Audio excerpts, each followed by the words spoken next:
Le reçu était plié en 4 au fond de la poche de son pantalon. Un reçu de restaurant, le Jardin Secret, 287 €, pour 2 personnes. Je l'ai trouvé un mardi matin en préparant le linge. Un geste automatique, vider les poches avant de mettre le pantalon dans la machine.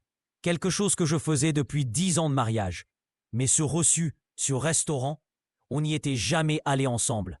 J'ai regardé la date, jeudi dernier. Le jeudi où il m'avait dit qu'il avait un dîner client. Désolé chérie, je rentrerai tard. Ne m'attends pas. 287 € pour un dîner client. J'ai replié le reçu, l'ai remis exactement où je l'avais trouvé, dans la poche droite, plié en 4, comme il l'avait laissé. Puis j'ai continué ma journée. Café, petit déjeuner, douche, maquillage comme si de rien n'était. Mais quelque chose avait changé. Une petite fissure, invisible. Mais là, je m'appelle Claire, j'ai 36 ans, professeur de français dans un lycée de Neuilly, marié à Maxime depuis 10 ans. Pas d'enfant. On a le temps, on se disait. On profite d'abord de nous deux. Maxime travaille dans la finance, banque d'investissement, horaire de fou, voyage fréquent, stress constant. Mais salaire confortable, très confortable. On habitait un appartement de 120 mètres carrés dans le 17e. Haussmannien, parquet, moulure, vue sur les toits de Paris. Le genre d'appartement dont on rêve. On avait tout, en apparence. Le soir, quand Maxime est rentré, je l'ai embrassé comme d'habitude. Bonne journée, épuisante. Réunion sur réunion. Et toi? Tranquille. Correction de copie. Rien d'excitant. Il a souri, m'a caressé la joue. Ma petite Claire, toujours dans tes livres et tes copies. Ma petite Claire. Il m'appelait toujours comme ça, avec cette pointe de condescendance affectueuse. Comme si j'étais mignonne, mais pas vraiment à son niveau. On a dîné, parlé de choses banales. Le week-end prochain, les travaux chez ses parents. Le nouveau restaurant qui ouvrait dans le quartier. Il n'a pas mentionné le Jardin Secret. Cette nuit-là, je n'ai pas dormi. Je fixais le plafond, écoutant sa respiration régulière à côté de moi. 287 €. Pour qui dépense-t-on 287 € un jeudi soir? Le lendemain, j'ai fait quelque chose que je n'avais jamais fait en 10 ans. J'ai ouvert son ordinateur portable. Pas de mot de passe. Il me faisait confiance. Ou plutôt, il ne pensait pas que j'oserais regarder. Sa boîte mail. J'ai cherché Jardin Secret. Rien. Ses messages. Rien non plus. Ses photos. Que des photos professionnelles. Conférences, réunions, collègues. Peut-être que j'exagérais. Peut-être que c'était vraiment un dîner client. 287 €, ce n'est pas si exceptionnel dans son milieu. Mais alors pourquoi il ne l'avait pas mentionné? J'allais refermer l'ordinateur quand j'ai vu un dossier. Tout en bas, nommé Backup 2019. J'ai cliqué, des photos. Des dizaines de photos. De lui et d'elle. Une femme, blonde, jeune, très jeune, 25 ans peut-être. Ils étaient à la plage, à un restaurant, dans une chambre d'hôtel. Ils s'embrassaient, riaient, se touchaient. Les dates. Étalées sur plusieurs mois. L'année dernière, mon cœur battait si fort que j'entendais le sang dans mes oreilles. J'ai continué à fouiller. Chercher son nom dans les messages. Émilie. J'ai trouvé leur conversation. Des centaines de messages, supprimés de sa boîte principale, mais sauvegardés automatiquement dans le cloud. Tu me manques déjà. Vivement ce week-end. J'ai réservé notre hôtel habituel. Elle ne se doute de rien. Elle est trop occupée avec ses élèves et ses livres. Elle, moi, je suis devenu elle. Tu vas lui dire quand? Bientôt, quand le moment sera bon. Il faut que je gère ça intelligemment. Elle a droit à la moitié de tout. La moitié de tout. C'était donc ça. Il attendait le bon moment. Le moment stratégique pour me quitter. Probablement après avoir planqué de l'argent. Après avoir préparé le terrain. J'ai fermé l'ordinateur. Me suis levé. Suis allé dans la salle de bain. Je me suis regardé dans le miroir. Cette femme aux cheveux bruns attachés, sans maquillage, en pyjama froissé.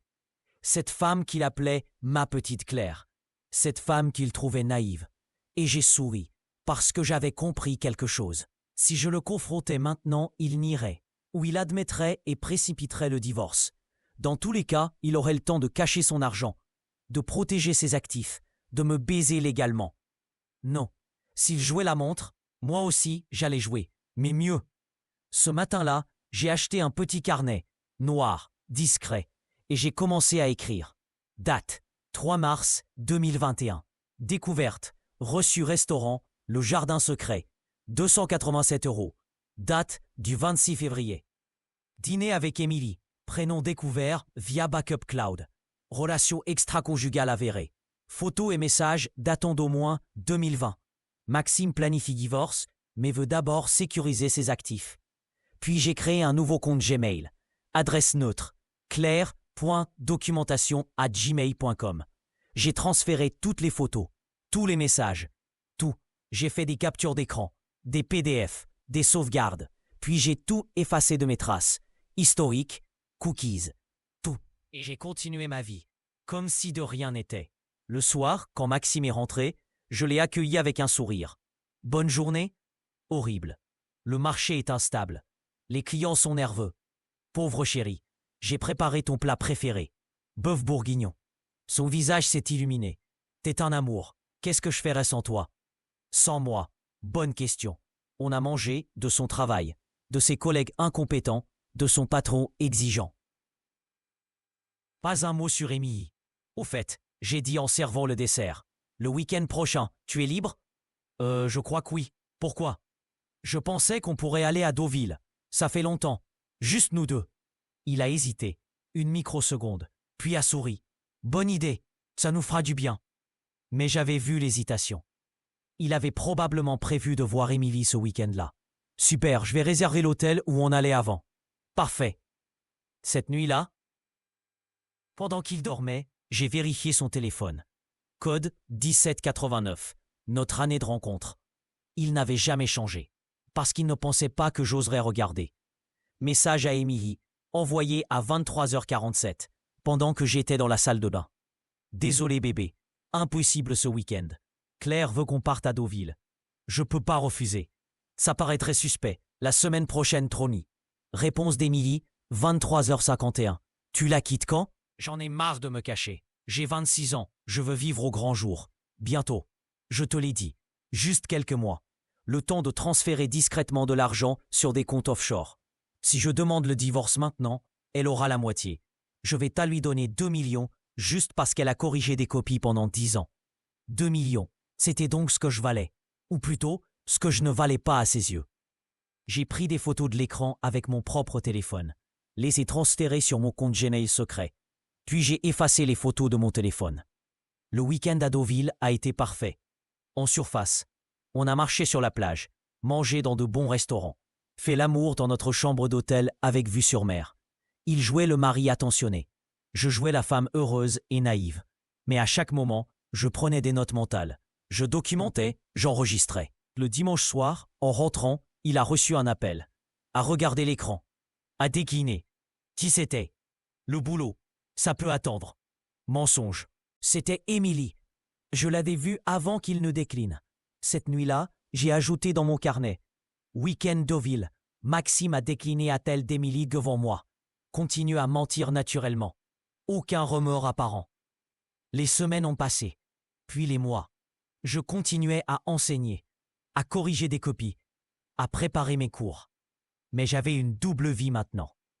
Le soir, pendant que Maxime regardait le foot ou travaillait sur son ordinateur, je prenais des notes. Je documentais chaque absence suspecte, chaque mensonge, chaque dépense bizarre. J'avais accès à tous nos comptes bancaires, compte joint, mais aussi son compte personnel. Il m'avait donné les accès des années auparavant. Pour l'administratif, si jamais il m'arrive quelque chose. Il avait oublié qu'il me les avait donnés. Je voyais tout, les virements, les retraits, les dépenses, hôtels, restaurants, bijoux. Pas pour moi évidemment. Et surtout, je voyais les virements vers des comptes que je ne connaissais pas. Des comptes aux îles Caïmans, au Luxembourg, en Suisse. Il planquait de l'argent, méthodiquement, intelligemment. 300 000 € ici, 500 000 là. En 3 mois, il avait sorti 1,2 million de nos comptes communs et de son compte principal. Investissement pour la boîte. Il visait quand je posais des questions innocentes. Mais j'avais les preuves, les captures d'écran, les relevés, tout. En juin, 6 mois après ma découverte, j'ai fait quelque chose de plus audacieux. J'ai installé un logiciel sur son téléphone. Discret, invisible, un logiciel de surveillance parentale que j'avais acheté en ligne. Ça me donnait accès à tout. Ses messages, ses appels, sa localisation GPS. En temps réel, c'était peut-être illégal. Probablement. Mais je m'en foutais. Et là, j'ai vu l'ampleur. Émilie n'était pas la seule. Il y avait Sophie, rencontrée en avril, 29 ans, avocate. Il y avait Léa, rencontrée en mai, 23 ans, étudiante en école de commerce, qu'il aidait financièrement, avec l'argent de notre couple. Mon mari me trompait avec au moins 3 femmes, peut-être plus.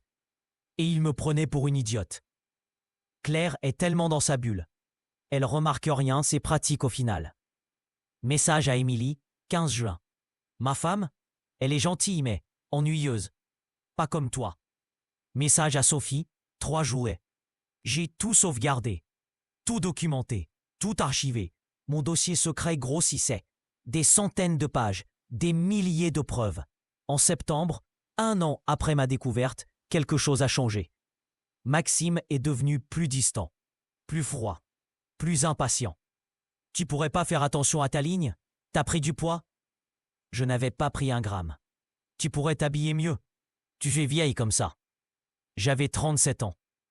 Tu comprends rien à l'économie, c'est normal. T'es prof. Il me rabaissait. Systématiquement, méthodiquement. Il préparait le terrain. Il voulait que moi aussi je veuille divorcer. Ou au moins, que personne ne soit surpris quand il annoncerait notre séparation. Claire et moi, on n'était plus compatibles. Elle était dans son monde, moi dans le mien. Un soir d'octobre, il a laissé tomber. Claire, il faut qu'on parle. Mon cœur s'est accéléré. C'était le moment. 1 an après, il avait fini de planquer l'argent. Il était prêt. De quoi? De nous.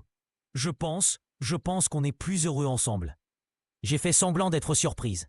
Choquée même. Quoi? Pourquoi tu dis ça? Sois honnête. On vit côte à côte, mais on ne vit plus vraiment ensemble. On fait juste semblant. Mais, je suis heureuse, moi. Enfin, je pensais qu'on était heureux. Il a soupiré, un soupir de celui qui s'attendait à cette réaction. Claire, tu es une femme bien, vraiment. Mais je pense qu'on devrait prendre du recul. Peut-être se séparer un temps. Se séparer? Oui. Voir d'autres personnes. Respirer. Et après on verra. Voir d'autres personnes. Comme si lui n'en voyait pas déjà 3. Maxime, tu vois quelqu'un d'autre? Il a eu le culot de paraître offensé. Non? Pourquoi tu dis ça? C'est pas du tout ça. C'est juste que on s'est perdu. Mensonge, mensonge, mensonge. J'ai besoin de réfléchir, j'ai dit, jouant la femme bouleversée. Bien sûr, prends ton temps. Cette nuit-là, allongé dans le lit. À côté de cet homme qui dormait paisiblement, après m'avoir annoncé qu'il voulait me quitter, j'ai pris une décision. Je n'allais pas le laisser me quitter. Pas comme ça, pas selon ces termes. J'allais continuer à jouer, à documenter, à attendre. Et quand le moment serait parfait, quand j'aurai tout, je frapperai. Le lendemain, je lui ai dit. J'ai réfléchi.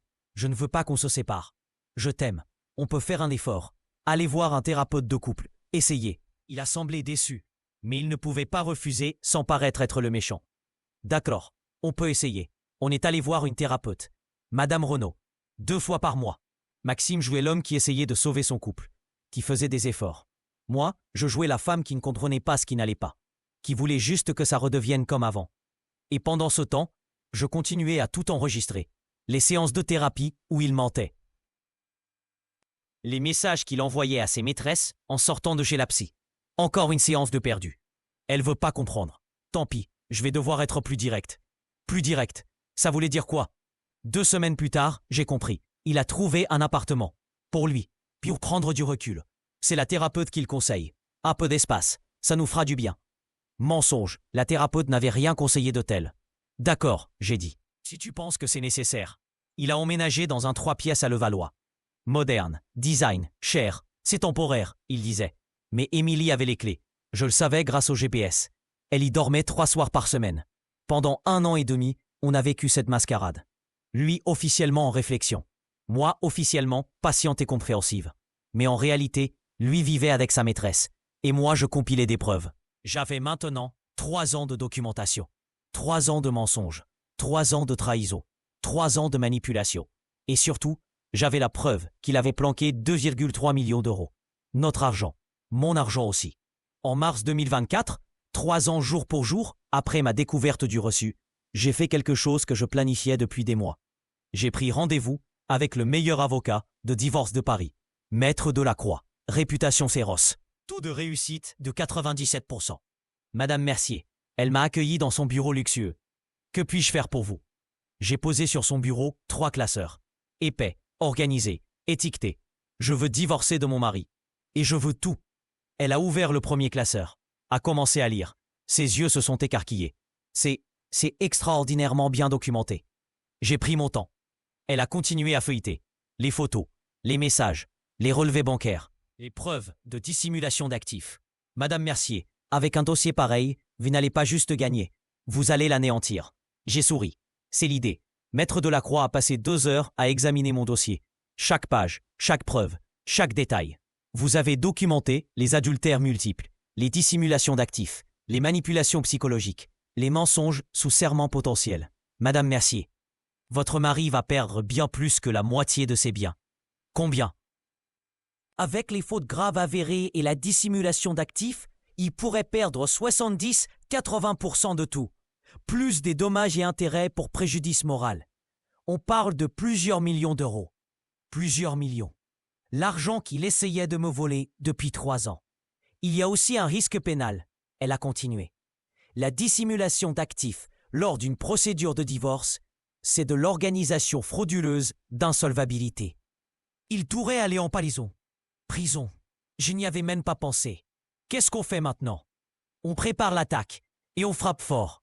Quand voulez-vous lancer la procédure? Le plus tôt possible. Bien, je vais préparer les documents. Vous recevrez une convocation pour une audience préliminaire. Et lui aussi. C'est là que ça va devenir intéressant. 3 semaines plus tard, Maxime a reçu sa convocation. Par huissier. À son appartement de Levallois. Celui qu'il partageait avec Émilie. Il m'a appelé immédiatement. Claire, c'est quoi ce bordel? De quoi tu parles? Cette convocation pour une audience de divorce, c'est toi qui as fait ça? J'ai pris mon temps pour répondre. Savourez le moment. Oui, c'est moi. Silence, long, lourd. Mais pourquoi? Je pensais qu'on allait en discuter d'abord. Trouver un arrangement à l'amiable. Un arrangement, tu veux dire, comme celui où tu planques 2,3 millions sur des comptes offshore? Nouveau silence. Plus pesant encore. Je ne vois pas de quoi tu parles. Bien sûr que non. Tout comme tu ne voyais pas de quoi je parlais quand je te demandais où tu étais vraiment tous ces soirs. Claire, écoute, on peut discuter, en adulte, sans avocat, sans tribunal. Non, on ne peut pas. Le temps des discussions est fini. Rendez-vous au tribunal. J'ai raccroché. Mes mains tremblaient. Pas de peur, d'excitation. Après 3 ans de silence, de mensonges adalés, de sourires forcés, je venais enfin de lui dire la vérité. Mon téléphone a vibré. Un message de Louis. Claire, s'il te plaît, sois raisonnable. Un divorce au tribunal va coûter une fortune en avocat. On peut s'arranger entre nous. 50-50, proprement. 50-50, après avoir planqué la moitié de nos biens. Il voulait donc que je me contente de 25% au final. Vois ça avec mon avocat, Maître Delacroix. Tu as ses coordonnées sur la convocation. Delacroix? Tu as engagé Delacroix? Tu es folle? Elle va nous ruiner avec ses honoraires. Me ruiner moi ou te ruiner toi? Il n'a pas répondu. Le soir même, j'ai reçu un appel d'un numéro inconnu. Allô? Claire, c'est Émilie. Mon cœur a fait un bond. Sa maîtresse, qui m'appelait. Comment tu as eu mon numéro? Maxime me l'a donné. Il faut qu'on parle. On n'a rien à se dire.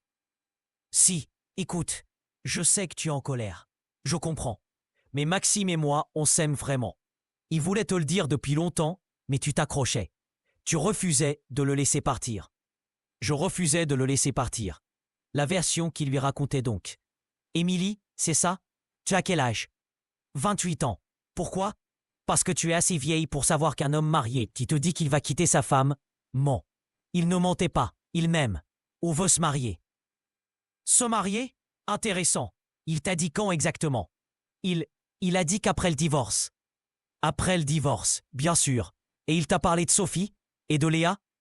Silence. Qui? Sophie, 29 ans, avocate. Il la voit les mardis et jeudis. Et Léa, 24 ans maintenant, étudiante qu'il aide financièrement. Il la voit les week-ends où il te dit qu'il a des déplacements professionnels. Tu mens. Tu veux des preuves? Je peux t'envoyer des photos. Des captures d'écran de ses messages avec elle. Avec dates et heures. Non, tu inventes ça pour nous séparer. Émilie, réfléchis. S'il m'a menti pendant 3 ans, qu'est-ce qui te fait croire qu'il ne te ment pas à toi aussi? Elle a raccroché. 3 minutes plus tard, elle me rappelait. Envoie-moi les preuves. Je lui ai envoyé. Les photos de Maxime avec Sophie, avec Léa, les messages, les rendez-vous, les mensonges croisés. 1 heure plus tard, mon téléphone a sonné. Maxime, furieux. Qu'est-ce que tu as fait? Émilie est en train de péter un câble. Elle veut me quitter. Dommage, tu l'aimais vraiment celle-là, non? Claire, arrête. Arrête ce délire. Tu sais pas dans quoi tu t'embarques. Au contraire, je sais exactement dans quoi je m'embarque. Toi, par contre, tu vas le regretter. Je vais engager le meilleur avocat de Paris. Je vais te détruire. Bonne chance. J'ai 3 ans d'avance sur toi. J'ai raccroché, bloqué son numéro. Cette nuit-là, j'ai dormi pour la première fois vraiment bien en 3 ans. L'audience préliminaire était fixée au 15 avril, un mardi, 14 heures. Je suis arrivé à 13h45, tailleur gris, cheveux attachés, maquillage sobre. L'image de la professeure respectable, maître Delacroix, m'attendait. Vous êtes prête? Depuis 3 ans. Maxime est arrivé à 13h55. Costume Hugo Boss, cravate Hermès. L'image du banquier prospère. Il était accompagné de son avocat, Maître Blanchard. Bon avocat, mais pas au niveau de Delacroix. Nos regards se sont croisés. J'ai souri, un petit sourire, juste assez pour qu'il sache que j'étais confiante. Il a détourné les yeux. La juge est entrée. Madame Fontaine, cinquantaine, regard perçant, réputée pour ne pas tolérer les conneries. Bien, affaire Mercier. Demande de divorce pour faute. Maître Delacroix, vous représentez madame? Oui, madame la juge. Maître Blanchard, vous représentez monsieur? En effet. Pas fait. Maître Delacroix, exposez les motifs. Mon avocate s'est levée. A posé sur le bureau de la juge un dossier. Épais. Madame la juge, ma cliente demande le divorce pour faute grave et multiple de monsieur Mercier. À savoir, adultère répété avec au moins 3 femmes différentes sur une période de 3 ans. Dissimulation frauduleuse d'actifs matrimoniaux à hauteur de 2,3 millions d'euros. Manipulation psychologique et violence verbale. Maxime a sursauté. Quoi? Violence verbale? C'est n'importe quoi. La juge lui a lancé un regard glacial. Monsieur Mercier, vous aurez l'occasion de vous exprimer. En attendant, silence. Maître Delacroix a continué. Nous avons des preuves exhaustives de tous ces faits. Photos, messages, relevés bancaires, témoignages. Témoignage de qui? Maxime a explosé. Monsieur Mercier, dernier avertissement. La juge a dit sèchement. Maître Blanchard a posé une main sur le bras de Maxime. Calmez-vous. Maître Blanchard, votre client conteste-t-il ces accusations? La juge a demandé. L'avocat de Maxime a feuilleté rapidement le dossier que Delacroix venait de lui remettre. Son visage est devenu blême. Nous allons avoir besoin de temps pour examiner ces éléments. Vous avez 2 semaines. Audience principale fixée au 29 avril. D'ici là, je vais examiner le dossier de Madame Delacroix. Si la moitié de ce qui est allégué est vrai, Monsieur Mercier, vous êtes dans une situation très délicate. Mais, 2 semaines. Séance levée. Dans le couloir, Maxime a rattrapé. Claire, attends. Je me suis arrêté. Retournez. Tu peux pas faire ça. On était mariés. On s'aimait. On s'aimait? Toi, tu aimais quoi exactement? Mon argent? Ma naïveté? C'est pas comme ça. Non? Alors c'est comment? Explique-moi comment tu aimais ta femme en baisant 3 autres femmes. Explique-moi comment tu me respectais en planquant des millions. Explique-moi comment tu me considérais en me traitant d'ennuyeuse et de vieille. Il est devenu blanc. Tu as lu mes messages? J'ai tout lu, tout entendu, tout vu, pendant 3 ans.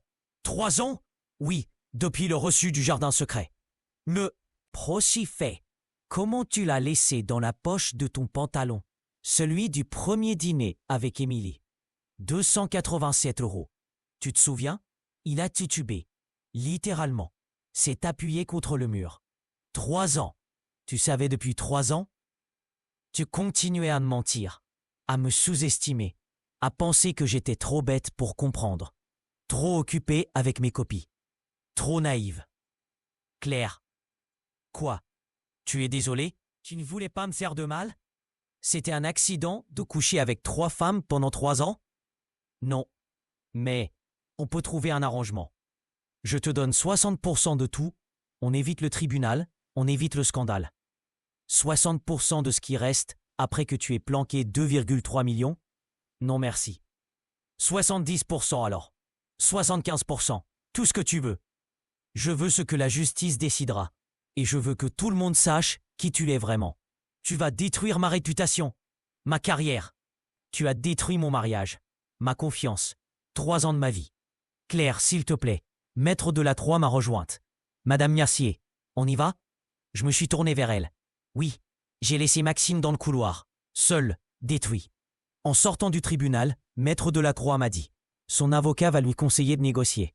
Avec ce dossier, ils n'ont aucune chance. Combien de temps ça va prendre? Si on va jusqu'au bout, 6 mois peut-être. Mais je parie qu'ils vont proposer un arrangement d'ici 2 semaines. Et les comptes offshore? Avec les preuves que vous avez, le juge va ordonner le rapatriement des fonds. Refus d'obtempérer, prison. Il va coopérer. Ce soir-là, j'ai reçu un appel d'un numéro que je ne connaissais pas. Madame Mercier? C'est Sophie. Là, enfin, une des. Je sais qui vous êtes. Il faut qu'on parle. Maxime, il me doit de l'argent. Beaucoup d'argent. Il m'avait promis de rembourser un prêt que je lui avais fait. 80 000 euros. Il vous a emprunté 80 000 euros? Oui. Pour investir. Il devait me rembourser en mars. Mais maintenant, il dit qu'il ne peut pas. À cause du divorce. Vous avez une preuve de ce prêt? Oui. Un contrat signé. Envoyez-le à mon avocat. Maître Delacroix, je vous envoie ses coordonnées. Vous allez m'aider? Non. Mais mon avocat va utiliser ça contre lui. Et ça me suffit. 2 jours plus tard, Léa m'a contacté aussi. Sur Facebook. Madame Mercier, je sais pas si vous vous souvenez de moi. On s'est croisés une fois chez vous. Maxime m'avait présenté comme une stagiaire. Mais en vérité, on avait une relation. Et maintenant je suis enceinte. De 3 mois. Mon sang s'est glacé. Enceinte. Il le sait? Oui, je lui ai dit la semaine dernière. Il m'a dit d'avorter. Que c'était pas le bon moment. Que ça allait tout compliquer avec le divorce. Il m'a donné 2 000 euros et m'a dit de régler ça. Vous voulez garder le bébé? Oui, mais il refuse de le reconnaître. Il dit que c'est pas le sien, alors que j'ai été avec personne d'autre. Vous avez les messages où il vous demande d'avorter? Oui, envoyez-les à mon avocat. Le dossier grossissait. Adultère, dissimulation, dette cachée. Et maintenant, une grossesse non désirée avec demande d'avortement. Maxime se noyait et je le regardais couler. 1 semaine avant l'audience principale, Maître Blanchard a demandé une réunion pour discuter d'un arrangement à l'amiable. On s'est retrouvés dans le bureau de Maître Delacroix. Maxime était là. Il avait maigri, des cernes sous les yeux, les mains qui tremblaient légèrement. Merci d'avoir accepté cette réunion. Maître Blanchard a commencé. Mon client souhaite proposer un arrangement. On vous écoute. Delacroix a dit froidement. Monsieur Mercier propose de donner 80% des biens matrimoniaux à madame, plus 500 000 euros de dommages et intérêts. Proswodji. En échange, madame accepte un divorce discret sans médiatisation. Non, j'ai dit, tout le monde m'a regardé. Claire, Maxime a commencé. Non, je veux 90%, plus le million que tu as prêté à tes maîtresses et tes copains, plus 1 million de dommages et intérêts, plus la reconnaissance de paternité pour l'enfant de Léa avec pension alimentaire. C'est impossible. Il va me rester rien. Exactement. Claire, sois raisonnable. Je me suis penché en avant. Pendant 3 ans, tu m'as traité d'idiote, de naïve, d'ennuyeuse. Tu as couché avec 3 femmes. Tu as planqué des millions. Tu as menti à tout le monde. Et maintenant, tu veux que je sois raisonnable. Je vais tout perdre. Comme j'ai tout perdu quand j'ai découvert que mon mari me trompait. Comme j'ai perdu 3 ans de ma vie à faire semblant de ne rien savoir. Comme j'ai perdu ma conscience, mon estime, ma dignité. Madame Mercier, Maître Blanchard a tenté. Comprenez que mon client, votre client est un menteur, un tricheur, un manipulateur. Et il va payer. Maître Delacroix a souri, fièrement. Vous avez entendu ma cliente. 90% des biens. 1 million de dommages. Reconnaissance de paternité. À prendre ou à laisser. Sinon on se voit au tribunal. Et là, ça sera encore pire. Encore pire? Maxime a explosé. Comment ça peut être pire? Au tribunal, tout sera public. Les journalistes adorent les scandales financiers. Banquier trompe sa femme avec 3 maîtresses et planque des millions. Ça fait un bon titre. Votre carrière sera finie. Maxime s'est effondré dans son fauteuil. Tête entre les mains. J'ai besoin de réfléchir. Vous avez 48 heures. Après, on va au tribunal. On est sorti. Dans l'ascenseur, Maître Delacroix m'a regardé. Vous êtes impressionnante. La plupart des gens auraient accepté 80%. La plupart des gens n'ont pas passé 3 ans à documenter chaque mensonge de leur conjoint. C'est vrai. Vous avez créé le dossier parfait. J'ai jamais vu ça en 20 ans de carrière. Le soir même, j'ai reçu un email de Maxime. Pas passé par les avocats. Direct. Claire, je sais que tu ne veux plus me parler. Je comprends. Mais laisse-moi juste te dire une chose. Tu as gagné. Tu m'as battu. Complètement. Totalement. Pendant 3 ans, tu as joué un rôle. La femme naïve. La troffe dans sa bulle. Et moi, j'ai tout gobé. Je t'ai sous-estimé, méprisé même. Et pendant que je te prenais pour une idiote, tu construisais le dossier qui allait me détruire. C'est du génie. Malsain, froid, calculé, mais du génie. Tu veux que je te dise le pire? C'est pas de perdre l'argent. C'est de réaliser que pendant 3 ans, je dormais à côté de quelqu'un que je ne connaissais pas. Que la vraie Claire, celle qui est capable de ça, je ne l'ai jamais vue. Tu as raison. Je t'ai traité d'ennuyeuse, de prévisible, de gentille petite prof, mais tu n'es rien de tout ça. Tu es terrifiante. J'accepte tes conditions. Tout. 90%. Le million. La reconnaissance de paternité. Tout. J'ai juste une question. Est-ce que tu m'as aimé? Vraiment? À un moment? Parce que moi, malgré tout, malgré les mensonges et les trahisons, j'étais aimé. Au début en tout cas. Maxime. J'ai lu l'email 3 fois. Puis j'ai répondu. Maxime, oui, je t'ai aimé. Vraiment. Profondément. Complètement. Jusqu'au jour où j'ai trouvé ce reçu. Ce jour-là, l'homme que j'aimais est mort. Et j'ai découvert un étranger. Un menteur. Un tricheur. Les 3 ans suivants, je n'ai pas joué un rôle. J'ai juste survécu, en attendant le bon moment. Tu me trouves terrifiante? Tant mieux. Peut-être que la prochaine fois, tu réfléchiras avant de tromper ta femme. Claire. Le 29 avril, jour de l'audience principale. Maître Blanchard a informé le tribunal que son client acceptait toutes les conditions. La juge a validé l'accord. Divorce prononcé. Autorses exclusifs de Maxime. C'était fini. En sortant du tribunal, j'ai croisé Émilie. Elle m'attendait sur les marches. Madame Mercier, oui, je voulais vous dire, j'ai lu les messages, ceux que vous m'avez envoyés. Il me mentait, il mentait à tout le monde. Je sais, je suis désolé pour ma part dans tout ça. Je savais qu'il était marié, mais il m'avait dit que c'était fini entre vous, que c'était juste administratif. C'est ce qu'ils disent tous. Oui, j'ai compris maintenant. Elle m'a tendu une enveloppe. J'ai écrit une lettre, pour le tribunal, confirmant tout, les mensonges, les manipulations. Je me suis dit que ça pourrait vous aider. J'ai pris l'enveloppe. Merci. Vous savez ce qui est fou? J'ai 28 ans. J'ai un master de Sciences Po. Je me considère comme intelligente. Et je me suis fait avoir comme une débutante. Il est doué pour mentir, pour manipuler, pour faire croire qu'il est sincère. Ouais, trop doué. Elle a marqué une pause. Comment vous avez tenu? 3 ans à faire semblant de ne rien savoir? En me concentrant sur l'objectif, sur le moment où je pourrais enfin lui montrer qui j'étais vraiment. Et maintenant, vous vous sentez comment? J'ai réfléchi. Comment je me sentais? Libre. Pour la première fois en 3 ans, je me sens libre. Émilie est partie. Je suis resté sur les marches du tribunal, seule, victorieuse, mais étrangement vide. Maître Delacroix m'a rejointe. Vous avez gagné. Tout ce que vous vouliez. Oui, mais rien. C'est juste bizarre. Pendant 3 ans, j'ai vécu pour ce moment. Et maintenant qu'il est là, vous ne savez plus quoi faire. Exactement. Elle a posé une main sur mon épaule. C'est normal. Vous avez vécu en mode survie pendant 3 ans. Maintenant, il faut réapprendre à vivre normalement. Normalement. Je ne sais même plus ce que ça veut dire. Vous allez le redécouvrir. Prenez le temps. Profitez de votre victoire. Vous l'avez mérité. Les jours suivants ont été étranges. Je me réveillais le matin, dans mon appartement, notre ancien appartement, maintenant le mien. Et je réalisais que c'était fini. Plus besoin de vérifier son téléphone. Plus besoin de documenter. Plus besoin de jouer un rôle. Je pouvais juste être. Mais qui était Claire? Qui était Claire sans ce projet de vengeance qui l'avait occupé pendant 3 ans? Ma meilleure amie Sarah est venue me voir. Elle n'avait su pour Maxime que 2 semaines avant le procès. Je lui avais tout caché, à elle aussi. 3 ans, elle a répété pour la 10e fois. Tu as su pendant 3 ans et tu m'as rien dit. Je ne pouvais en parler à personne. Si ça avait fuité, il aurait su. Il aurait tout planqué, encore mieux.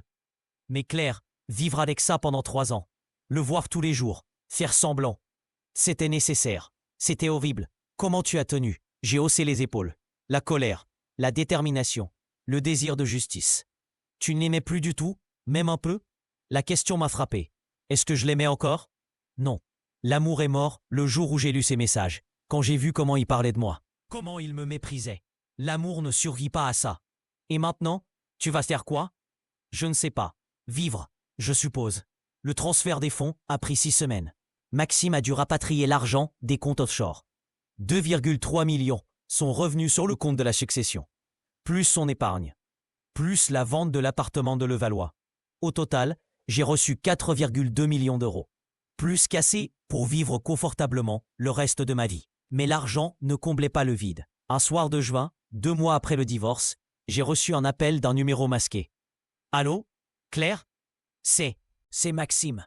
Mon cœur s'est accéléré malgré moi. Tu n'es pas censé me contacter, c'est dans l'accord. Je sais, mais il fallait que je te parle. Une dernière fois. Qu'est-ce que tu veux? Te dire que tu avais raison. Pour tout. Je sais, j'ai perdu mon travail. La banque a appris le scandale. Ils m'ont viré. Comportement incompatible avec les valeurs de l'entreprise. 15 ans de carrière. Fini. Je n'ai rien dit. Qu'est-ce que j'aurais pu dire? Émilie n'a quitté. Sophie aussi. Léa refuse que je voie le bébé. Elle dit que je suis un mauvais exemple. Tu es un mauvais exemple. Oui. Je sais. Un silence. Tu sais ce qui est drôle? J'ai réalisé quelque chose. Tout ce que j'ai perdu. Le travail, l'argent, les femmes, rien de tout ça ne compte vraiment. Ce qui me détruit, c'est de t'avoir perdu. Tu m'as perdu il y a 3 ans. Tu viens juste de t'en rendre compte. J'étais un con. Un imbécile arrogant qui pensait que l'herbe était plus verte ailleurs. Qui pensait que tu étais acquise. Que tu serais toujours là. J'étais là. Pendant 10 ans, j'étais là. Et tu as tout gâché. Je sais. Je voudrais pouvoir revenir en arrière. Tout effacer. Recommencer. On ne peut pas revenir en arrière. Non. Sa voix s'est brisée. Claire, est-ce qu'un jour tu pourras me pardonner? J'ai réfléchi. Vraiment réfléchi. Non, je ne pense pas. Parce que pardonner, ça voudrait dire accepter. Et je n'accepterai jamais ce que tu m'as fait. Même pas dans des années? Maxime, tu m'as trahi de la pire des façons. Tu m'as menti, méprisé. Tu as planqué notre argent. Tu m'as traité d'idiote pendant que je documentais chaque preuve de ta trahison. Non, je ne pardonnerai jamais. D'accord. Je comprends. Je voulais juste que tu saches que je regrette. Vraiment. Tu regrettes quoi? De m'avoir trompé? Ou de t'être fait prendre? Long silence. Laiteux peut-être, mais surtout de t'avoir perdu. La vraie toi. Celle que je n'ai jamais vraiment connue. Au revoir, Maxime. Au revoir, Claire. Et félicitations. Tu as gagné. Complètement. J'ai raccroché. Bloqué le numéro. Cette nuit-là, j'ai pleuré. Pour la première fois depuis 3 ans. Pas de tristesse, pas de regret. De soulagement. C'était vraiment fini. En septembre, 6 mois après le divorce, j'ai pris une décision. J'ai démissionné de mon poste de professeur. Vous êtes sûr? Le directeur était sous le choc. Vous êtes l'une de nos meilleures enseignantes. Je suis sûr. J'ai besoin de changement. De nouveaux départs. Qu'est-ce que vous allez faire? Je ne sais pas encore. Voyager peut-être. Écrire. Vivre. J'ai vendu l'appartement du 17e. Trop de souvenirs. Trop de fantômes. J'ai acheté un petit loft dans le Marais. Lumineux. Moderne. Sans histoire. Juste à moi. J'ai commencé à voyager. Italie. Grèce. Portugal. Des endroits où Maxime et moi n'étions jamais allés. Des endroits sans souvenir. À Lisbonne, j'ai rencontré quelqu'un. Thomas. Français expatrié. Photographe. Divorcé lui aussi. Qu'est-ce qui t'a amené ici? Il m'a demandé autour d'un verre de vino verde. Le besoin de fuir. Et toi? Pareil, ma femme m'a quitté il y a 2 ans. Pour son prof de yoga. Cliché, non? J'ai souri. Très cliché. Et toi? Ton ex? Mon ex me trompait avec 3 femmes. Pendant que je documentais tout pour le détruire au divorce. Il a levé son verre. Tu as gagné au moins? Oh oui, 4,2 millions d'euros. Et sa carrière. Impressionnant. Et maintenant? Maintenant, je ne sais pas. Je réapprends à vivre. Je bois à ça. On a passé la semaine ensemble. Visite de Lisbonne. Dîner dans de petits restaurants. Conversation jusqu'à l'aube. Tu es la première personne avec qui je me sens. Depuis la divorce, il m'a dit notre dernière soirée. Moi aussi. On se revoit? Peut-être, si nos chemins se croisent à nouveau. Claire? Oui? Tu es quelqu'un de spécial. Ton ex était un idiot de te laisser partir. Il ne m'a pas laissé partir. C'est moi qui l'ai détruit et qui suis parti. Il a ri. Encore mieux. De retour à Paris, j'ai reçu une lettre, manuscrite, de Léa, l'ancienne maîtresse de Maxime. Chère Madame Mercier, je ne sais pas si vous vous souvenez de moi. Léa, la fille enceinte. J'ai accouché il y a 1 mois. Un petit garçon, Lucas. Il est magnifique. Maxime refuse toujours de le voir. Malgré le test de paternité, malgré l'obligation légale.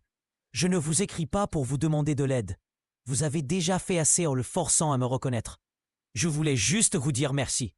Sans vous, sans votre combat, je n'aurais rien eu. Pas de reconnaissance, pas de pension, rien. Vous avez été plus courageuse que moi, plus forte. Et je voulais aussi vous dire, je suis désolé.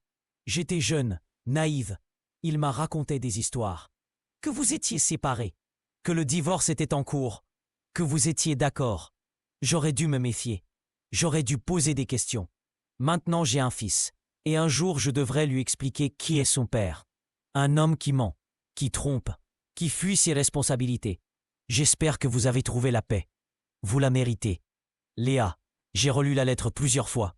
Cette jeune femme de 24 ans, mère célibataire maintenant, avec un bébé et un père absent. Une victime de Maxime, comme moi, comme Émilie, comme Sophie. Combien d'autres y avait-il eu? J'ai répondu. Chère Léa, félicitations pour la naissance de Lucas. Je vous souhaite tout le bonheur du monde avec lui. Vous n'avez pas à vous excuser. Vous n'êtes pas responsable des mensonges de Maxime. Lui seul l'est. Concentrez-vous sur votre fils. Élevez-le bien. Apprenez-lui à respecter les gens, à être honnête, à être tout ce que son père n'est pas. Si vous avez besoin d'aide, juridique ou autre, n'hésitez pas à me contacter. Prenez soin de vous. Claire. 1 an après le divorce, j'ai fait quelque chose que je n'avais pas fait depuis longtemps. J'ai ouvert mon ancien carnet noir, celui où j'avais tout documenté pendant 3 ans. Je l'ai relu, de la première à la dernière page. Le reçu du restaurant, les photos, les messages, les mensonges, la douleur, la colère, la détermination. 3 ans de ma vie résumés en 500 pages. Et j'ai réalisé quelque chose. Ces 3 ans m'avaient changé, transformé. Je n'étais plus la Claire naïve, qui croyait en l'amour éternel, qui faisait confiance aveuglément. J'étais devenu quelqu'un de plus dur, plus méfiant, plus calculateur. Était-ce une bonne chose? Je ne savais pas. Sarah est venue dîner ce soir-là. Ça fait 1 an aujourd'hui. Le jugement. Je sais. Comment tu te sens? Différente. Différente comment? Plus forte, mais aussi plus abîmée. Tu regrettes? Quoi? D'avoir tout documenté? D'avoir attendu 3 ans? Oui. J'ai réfléchi. Est-ce que je regrettais? Non. Si je l'avais confronté directement, il aurait eu le temps de tout cacher. J'aurais perdu. Il aurait gagné. Et il aurait continué à penser que j'étais une idiote. Mais 3 ans de ta vie, Claire. 3 ans à vivre dans le mensonge. À faire semblant.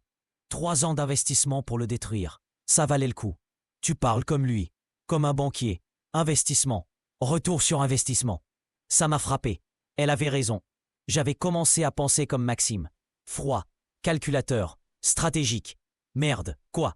Tu as raison. J'ai laissé sa trahison me transformer en quelqu'un que je ne voulais pas être.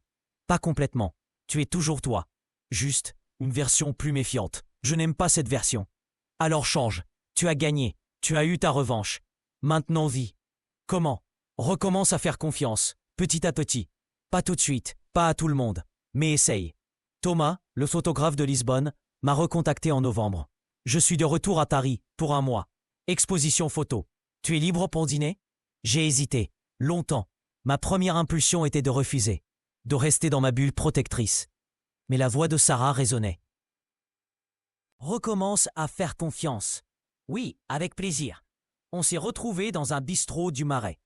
Il avait l'air content de me voir. Claire, tu es encore plus belle que dans mon souvenir. Flatteur. Honnête. On a parlé. De nos vies, de nos projets, de nos peurs. Tu sais ce qui me terrifie? J'ai dit au dessert. Refaire confiance à quelqu'un. Revivre cette douleur. Je comprends. Moi aussi j'ai peur. Comment on fait? On essaye. Doucement, sans pression. On voit où ça nous mène. Et si ça se termine mal? Au moins on aura essayé. Au moins on n'aura pas laissé nos ex gagner en nous transformant en gens incapables d'aimer. Il avait raison. Si je restais fermée, méfiante, cynique, Maxime aurait gagné. Il m'aurait détruite autrement. D'accord, on essaye. Thomas a souri. Bien, alors dis-moi, qu'est-ce que tu aimes faire? Vraiment aimer? Pas pour impressionner quelqu'un. Pas par obligation. Juste pour toi. La question m'a désarçonné. Qu'est-ce que j'aimais? Pendant 10 ans avec Maxime, j'avais adapté mes goûts aux siens. Restaurants qu'il aimait, films qu'il voulait voir, vacances qu'il choisissait. Et pendant 3 ans après, j'avais été obsédé par ma vengeance. Qui étais-je vraiment? Je ne sais pas. Alors on va le découvrir ensemble. Les semaines suivantes, Thomas m'a fait redécouvrir Paris. Pas le Paris touristique, le Paris secret. Les petites rues, les galeries d'art underground, les cafés où personne ne va.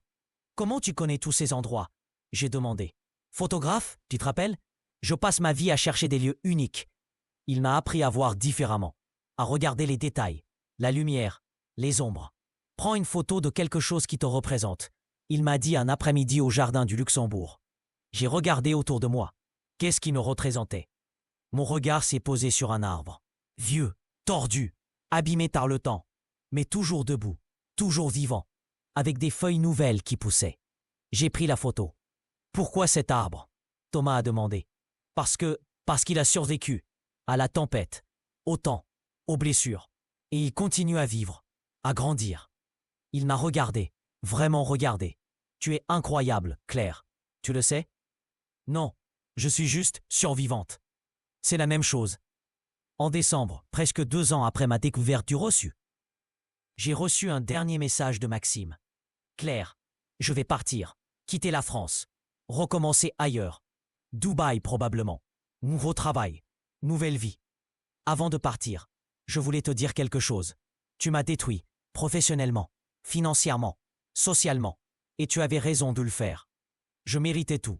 Chaque centime perdu, chaque humiliation, chaque conséquence. Mais tu sais ce qui est drôle? En me détruisant, tu m'as aussi sauvé. Parce que maintenant, je vois. Je vois qui j'étais. Un monstre, un menteur, un manipulateur. Et je ne veux plus être cette personne. À Dubaï, je recommence à zéro. Pas d'argent planqué, pas de magouille. Juste honnêteté. Je ne te demande pas de me croire. Je ne te demande rien en fait. Je voulais juste que tu saches, tu m'as appris quelque chose. Que les actions ont des conséquences. Qu'on ne peut pas traiter les gens comme de la merde sans payer le prix. Alors merci pour la leçon. Aussi douloureuse soit-elle, je te souhaite d'être heureuse. Vraiment heureuse. Tu le mérites. Adieu Claire. M. J'ai lu le message plusieurs fois, puis je l'ai supprimé. Sans répondre. Il n'y avait rien à dire. C'était qui? Thomas a demandé. On prenait le petit déjeuner ensemble. Dans mon loft. Il y dormait de plus en plus souvent. Mon ex, il part à Dubaï. Nouveau départ. Comment tu te sens? Soulagé. C'est vraiment fini maintenant. Tu crois qu'il a changé? Pour de vrai? Slash. Je ne sais pas. Je m'en fous. Ce n'est plus mon problème. Thomas a souri. C'est bon signe. Ça veut dire que tu passes à autre chose. Oui, je crois. Il a pris ma main. Claire, il y a quelque chose que je veux te dire. Mon cœur s'est accéléré. Quoi? Je t'aime. Je sais que c'est rapide. Je sais que tu as peur. Mais je voulais que tu le saches. La panique m'a envahi. Quelqu'un qui disait qu'il m'aimait. Comme Maxime avant. Comment savoir si c'était vrai? Hé, Thomas a dit doucement. Respire. Je ne te demande rien. Je te dis juste ce que je ressens. Tu n'as pas à répondre. T'as rien à faire. Ok? Prends ton temps. On n'est pas pressé.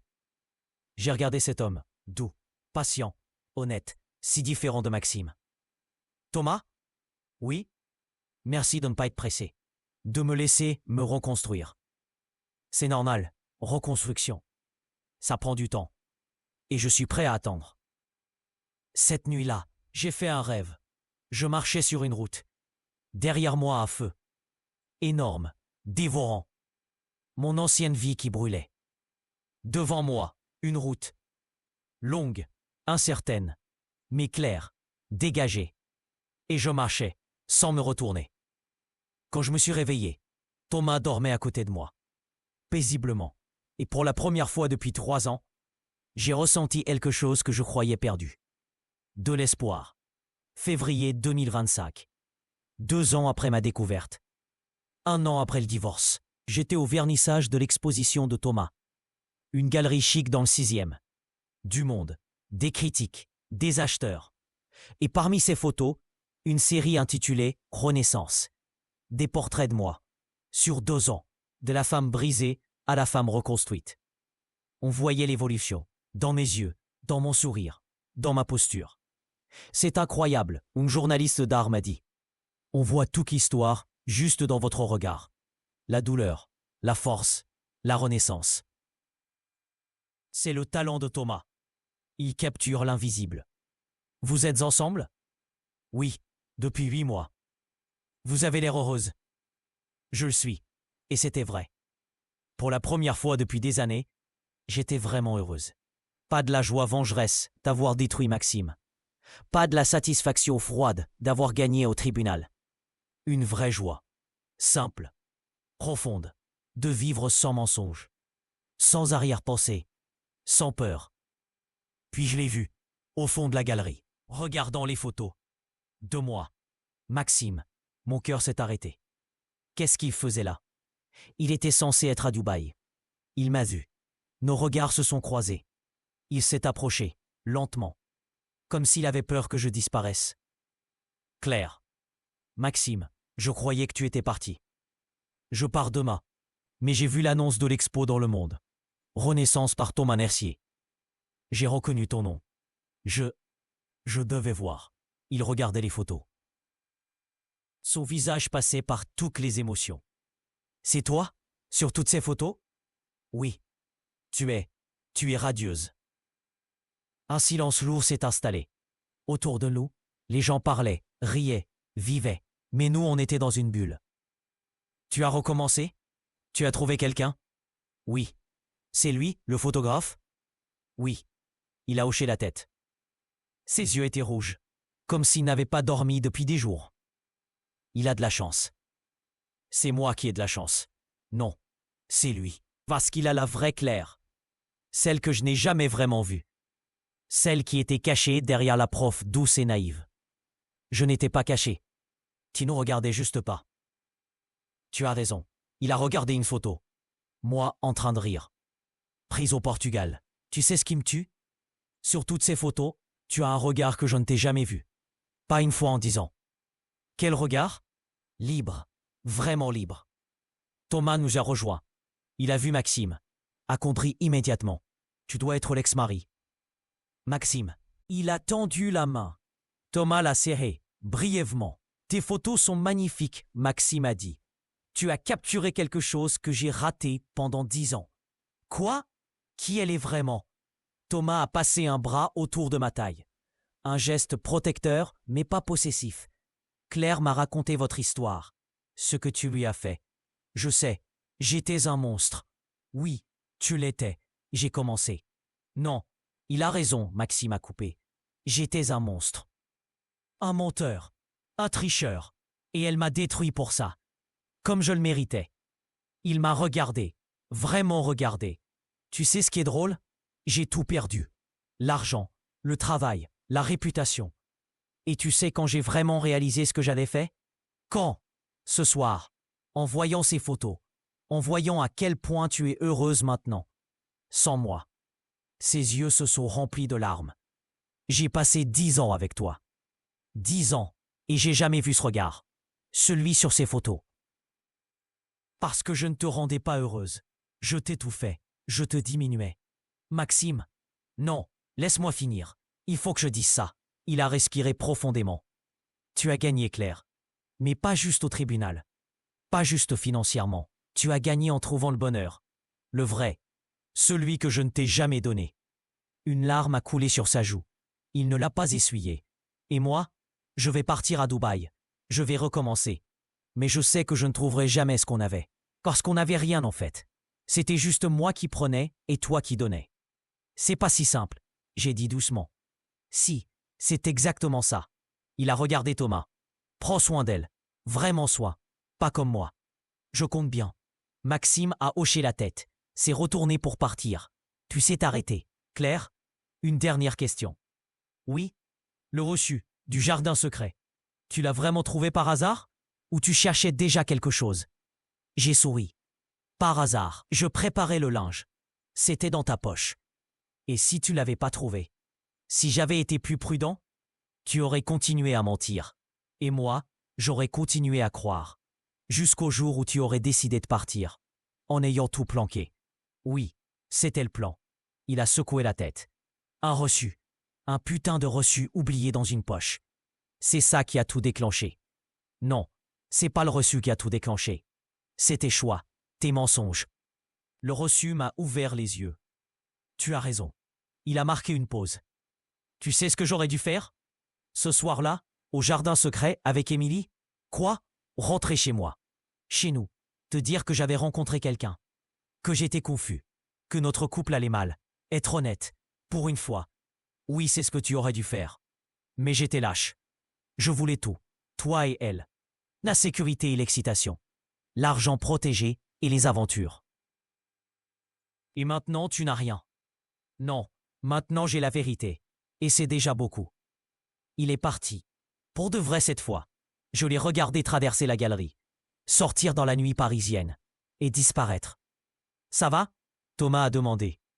Oui, bizarrement oui. Tu ressens quelque chose pour lui?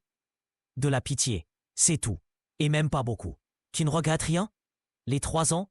La vengeance? J'ai réfléchi. Est-ce que je regrettais? Non. Si je l'avais confronté directement, il m'aurait menti, manipulé. Il aurait planqué l'argent et je n'aurais rien eu.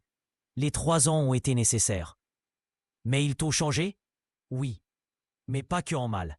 Ils m'ont rendu plus forte, plus lucide, plus prudente et plus méfiante. Au début, oui. Mais tu m'aides à retrouver la confiance.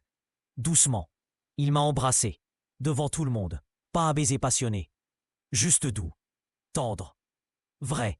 Je t'aime, Claire. Cette fois, j'ai pu répondre. Je t'aime aussi. Mars 2025. 3 ans jour pour jour après la découverte du reçu. J'étais dans mon loft, seul. Thomas était en déplacement pour une commande photo. J'ai ouvert mon placard, sorti le carnet noir, celui avec 3 ans de documentation. Je l'ai feuilleté. Toutes ces pages, tous ces mensonges documentés, toutes ces preuves collectées. Et j'ai réalisé quelque chose. Je n'en avais plus besoin. Cette histoire était finie. Vraiment finie. Maxime était à Dubaï. Émilie avait refait sa vie. Sophie aussi. Léa élevait son fils. Et moi j'étais ici, dans mon loft, heureuse, amoureuse, libre. J'ai pris une décision. Je suis sorti, à marcher jusqu'à la Seine, le carnet noir dans mon sac. Arrivé au pont des Arts, je me suis arrêté et regardé l'eau couler en contrebas. J'ai sorti le carnet, les tenues dans mes mains. 3 ans de ma vie, 500 pages, puis je l'ai déchiré, page par page, lentement, méthodiquement. Chaque page déchirée était une libération, un toit en moi. Les photos, les messages, les relevés bancaires, les preuves. Tout. Je les ai jetés dans la Seine, une par une, regardant le courant les emporter, les disperser, les faire disparaître. Quand j'ai eu fini, mes mains étaient vides, mais mon cœur était léger. Au revoir Maxime, j'ai murmuré. Au revoir la colère, au revoir la vengeance. Mon téléphone a sonné. Thomas. Salut toi, comment ça se passe? Bien, et toi, qu'est-ce que tu fais? Je ferme un chapitre. Lequel? Celui de ma vie d'avant. Je viens de jeter le carnet. Toutes les preuves. Tout. Silence. Comment tu te sens? Libre. Vraiment libre. Je suis fier de toi. Je suis fier de moi aussi. Je rentre demain. On fait ça? Oui, on fait ça. J'ai raccroché, suis resté encore un moment sur le pont, regardant Paris s'éveiller. Une femme est passée à côté de moi. Jeune, mignonne. Elle regardait son téléphone en pleurant. Ça va? J'ai demandé. Elle a levé les yeux, rouge, gonflé. Mon copain, je viens de découvrir qu'il me trompe, depuis des mois. Mon cœur s'est serré. Cette douleur, je la connaissais. Je suis désolé. Je sais pas quoi faire, je l'aime tellement. Mais il m'a menti, encore et encore. J'ai regardé cette jeune femme, à la croisée des chemins. Là où j'avais été 3 ans auparavant. Tu veux un conseil? Oui, s'il vous plaît. Tu as 2 choix. Soit tu lui pardonnes et tu essayes de reconstruire. Mais sache que la confiance, une fois brisée, ne se répare jamais vraiment. Il y aura toujours ce doute, cette peur. Et l'autre choix? Tu pars. Tu te reconstruis. Tu réapprends à vivre. Ça fait mal, longtemps. Mais un jour tu te réveilles et tu réalises que tu vas bien. Que tu es heureuse. Que tu es libre. Vous avez vécu ça? Oui, mon mari me trompait. Avec 3 femmes. Pendant 3 ans. Mon Dieu. Et vous avez fait quoi? J'ai tout documenté. Pendant 3 ans. Puis je l'ai détruit au tribunal. J'ai pris tout ce qu'il avait. Son argent, sa carrière, sa réputation. Ses yeux se sont écarquillés. Vous êtes une héroïne. Non, j'étais juste une femme blessée qui voulait justice. Vous regrettez? De l'avoir détruit? Non. De ne pas être parti plus tôt? Parfois. Mais au final, j'ai appris quelque chose d'important. Quoi? Que la meilleure vengeance, ce n'est pas de détruire l'autre. C'est de se reconstruire soi-même. De trouver le bonheur sans lui. De lui prouver qu'on n'avait pas besoin de lui pour être heureuse. Elle a essuyé ses larmes. Merci, vraiment. De rien, prends soin de toi. Et souviens-toi, Tu mérites quelqu'un qui te respecte, qui t'aime vraiment, pas quelqu'un qui ment. Elle est partie. Je l'ai regardée s'éloigner, me demandant quel choix elle ferait. Mon téléphone a vibré. Un email de Maître Delacroix. Chère Claire, juste un mot pour vous informer que Maxime a quitté définitivement la France. Il a vendu ses derniers biens, fermé ses comptes. C'est officiellement fini. Vous ne le reverrez probablement jamais. J'espère que vous allez bien, que vous avez trouvé la paix. Vous avez été ma cliente la plus impressionnante en 20 ans de carrière. Votre détermination, votre organisation, votre sang-froid. Prenez soin de vous. Me Delacroix. J'ai souri. C'était vraiment fini. Maxime était parti. Pour toujours. Plus de peur de le croiser dans la rue. Plus de risque de confrontation inattendue. Il était sorti de ma vie. Définitivement. Le soir, Thomas est rentré plus tôt que prévu. Il m'a trouvé sur le balcon, regardant Paris scintiller. Tu penses à quoi? À avant et à maintenant. Et maintenant c'est tellement mieux. Il m'a pris dans ses bras. Tu sais ce qui me plaît chez toi? Quoi? Tu es la personne la plus forte que je connaisse. Tu as survécu à 3 ans de mensonges. Tu as détruit ton ex, qui t'est reconstruite. Et tu es toujours capable d'aimer, de faire confiance. J'ai eu peur, longtemps, de ne plus jamais pouvoir aimer quelqu'un. Mais tu peux. Oui, grâce à toi. Tu m'as montré que tous les hommes ne sont pas comme lui. Tous les hommes ne sont pas des Maximes. La plupart sont juste normaux, imparfaits, mais honnêtes. Tu es plus qu'honnête. Tu es, toi, Hilary. C'est le plus beau compliment. On est resté là, enlacés, regardant la ville vivre. Thomas? Oui? Merci. Pour tout. Pour ta patience. Pour ta compréhension. Pour m'avoir aidé à redevenir moi. Tu as toujours été toi. Tu t'étais juste perdu un moment. Oui. Mais maintenant je suis retrouvé. 1 an plus tard, mai 2026. 4 ans après la découverte. 12 ans après le divorce. Je suis dans un café à Montmartre, en train de corriger des copies. Je suis retourné enseigner. Pas dans le même lycée. Dans un nouveau. Avec de nouveaux élèves. Parce que finalement, j'aime enseigner, j'aime transmettre, j'aime voir mes élèves progresser. Mon téléphone sonne, numéro inconnu. J'hésite, puis décroche. Allô? Claire, c'est Émilie. Je n'ai pas eu de nouvelles d'elle depuis 2 ans. Émilie, comment vas-tu? Bien, très bien même. Je voulais te dire quelque chose. Je t'écoute. Je me marie, avec quelqu'un de bien cette fois. Quelqu'un d'honnête. Et avant de le faire, je voulais te remercier. Me remercier. Pourquoi? Pour m'avoir ouvert les yeux, sur Maxime, sur les hommes comme lui. Si tu ne m'avais pas montré les preuves, j'aurais continué. J'aurais perdu des années avec lui, comme toi. Je suis contente pour toi. Et toi? Tu vas bien? Oui, un homme bien. Je suis heureuse. Tu as eu raison. Ce jour-là, quand tu m'as dit que Maxime ne m'aimait pas vraiment, qu'il aimait juste le frisson. Tu avais raison. Je sais, j'ai mis 3 ans à l'apprendre. 3 ans à documenter, à attendre. C'était incroyable. Comment tu as fait? La colère, la détermination et l'envie de justice. Tu as eu ta justice. Et maintenant j'ai ma paix. C'est bien, tu la mérites. On a raccroché. J'ai souri. Même Émilie avait tourné la page. Thomas m'a rejointe. Il m'a apporté un café. C'était qui? Émilie, une des maîtresses de Maxime. Elle se marie. C'est bien pour elle. Oui. Il a sorti une petite boîte de sa poche. Mon cœur s'est arrêté. Thomas? Attends, laisse-moi parler. Il a ouvert la boîte. Une bague. Simple, élégante, parfaite. Claire, je sais que tu as peur. Je sais que le mariage te fait peur. Après ce que tu as vécu. Thomas? Mais je veux que tu saches. Je ne suis pas lui. Je ne serai jamais lui. Je ne te mentirai jamais. Je ne te tromperai jamais. Je serai juste moi. Imparfait, mais honnête. Les larmes montaient. Je t'aime. Et je veux passer ma vie avec toi. Alors, Claire Mercier, veux-tu m'épouser? J'ai regardé cette bague. Ce symbole, qui autrefois représentait une promesse brisée. Un mensonge. Mais avec Thomas, c'était différent. Oui, j'ai dit. Oui, je veux t'épouser. Il a passé la bague à mon doigt, m'a embrassé, devant tout le café qui applaudissait. Et dans ce moment, j'ai réalisé quelque chose. Maxime pensait que j'étais naïve. Pendant 3 ans, j'ai tout enregistré. Et le jour du divorce, son visage était impayable. Mais la vraie victoire n'était pas là. La vraie victoire, c'était ça. Ce moment, cette bague, cet homme qui m'aimait vraiment. La vraie victoire, c'était d'avoir survécu, de m'être reconstruite, d'avoir retrouvé l'amour. Maxime avait tout perdu. Moi, j'avais tout gagné. Pas juste l'argent, pas juste la revanche. J'avais gagné ma vie, ma liberté, mon bonheur. Et ça n'avait pas de prix. 3 ans plus tard, Claire et Thomas se sont mariés dans une petite cérémonie intime. Ils ont eu 2 enfants. Claire a écrit un livre sur son expérience, devenu best-seller.